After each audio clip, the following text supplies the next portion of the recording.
हमारे साथ मौजूद हैं अल्लामा हिशाम इलाही ज़हीर साहब। बहुत शुक्रिया सर। एक बंदा है मेरे जैसा जिसको कोई बीमारी नहीं है, लेकिन वो चाहता है कि मुझे मुस्तकबिल में कोई बीमारी आए भी ना, अल्लाह उससे हिफाजत करे, बचाए, तो उसके लिए कोई वजीफ़ा?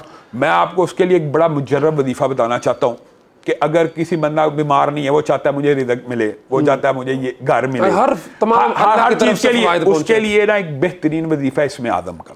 नबी करीम सल्लल्लाहु अलैहि वसल्लम ने फरमाया इसमें आदम अल्लाह का एक ऐसा नाम है कि जिसके ज़रिए मांगा जाए तो अल्लाह फौरी इनायत करता है। वैसे तो दुआ के 3 नतीजे हैं, अल्लाह ताला या फौरी देता है, या उसके बदले में कोई हादसा डालता है, या क़यामत के दिन ज़हीरा होता है।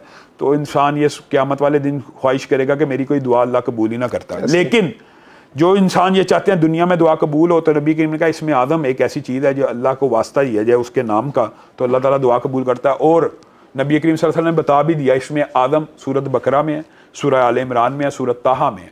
तो सहाबियों ने अखज़ ये किया कि वो क्या है, अल्लाहु ला इलाहा इल्ला हुवल हय्युल क़य्यूम, अलिफ लाम मीम, अल्लाहु ला इलाहा इल्ला हुवल हय्युल क़य्यूम व अनातिल वजूहु लिल हय्यिल क़य्यूम। तो गोया इसके अंदर अल हय्य अल क़य्यूम लफ्ज़ कॉमन है तीनों सूरतों में।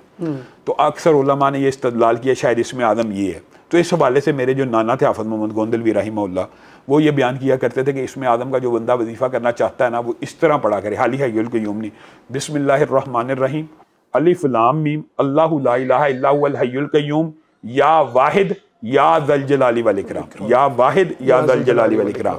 ये जो बंदा 313 मरतबा मार भाई पढ़ के दुआ करता है ना, तो ये इसमें आदम का वसीला अल्लाह को दे के दुआ करता है। तो किसी भी काम के लिए ये अगर दुआ करेगा इंशाअल्लाह कबूल होगी।